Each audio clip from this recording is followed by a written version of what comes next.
Sur le côté gauche de l'autel apparaissent les deux scènes, peut-être, c'est mon avis, peut-être les plus majestueuses de cet autel. En bas, la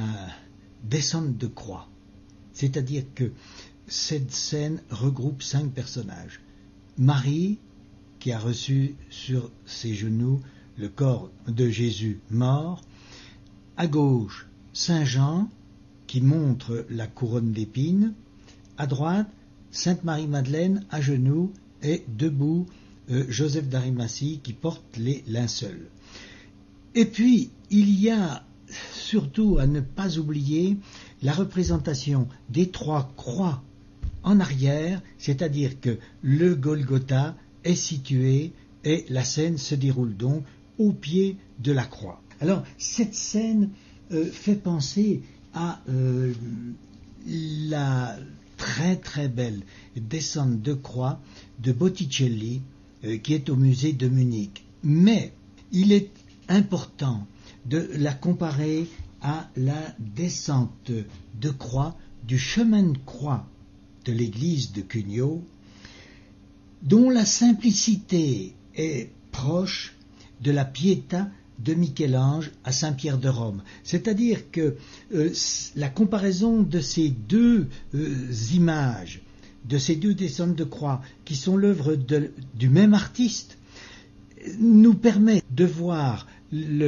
l'ampleur des connaissances artistiques de la sœur Mercédès, parce qu'elle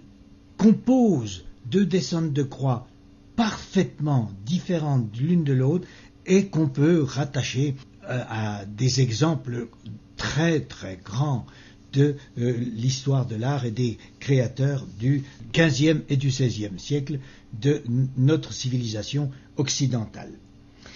La scène qui est représentée juste au-dessus demande particulièrement des explications très précises, parce que la scène qui est représentée a pour titre la dormition de la Vierge, c'est-à-dire que au moment où la Vierge est morte, le Christ apparaît dans sa mandorle et il vient chercher l'âme de la Vierge Marie sous forme d'un petit enfant et il va l'emporter, il va donc emporter l'âme vers le ciel. Cette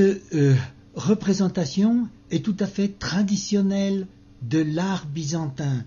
c'est-à-dire de l'art qui s'est développé à partir de Byzance, en Grèce et dans les pays voisins.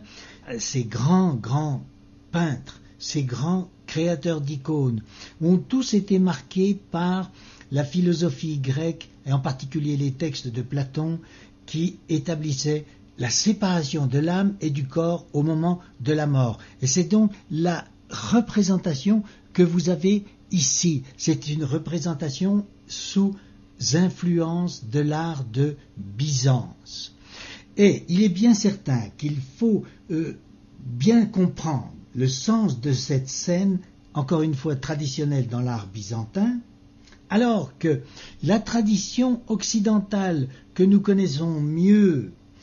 et qui rayonne à partir de Rome, cette tradition occidentale dépeint la montée au ciel de la Vierge, corps et âme, et elle utilise le terme d'assomption de la Vierge. C'est-à-dire que dans un cas comme dans l'autre, c'est la même mort de la Vierge qui est représentée, mais dans la tradition occidentale, Jésus, pour annoncer aux croyants qu'il aurait ressuscité et que leur corps aurait rejoint leur âme, il accorde ce privilège à la Vierge Marie. Il en fait donc un personnage unique, mais comme un modèle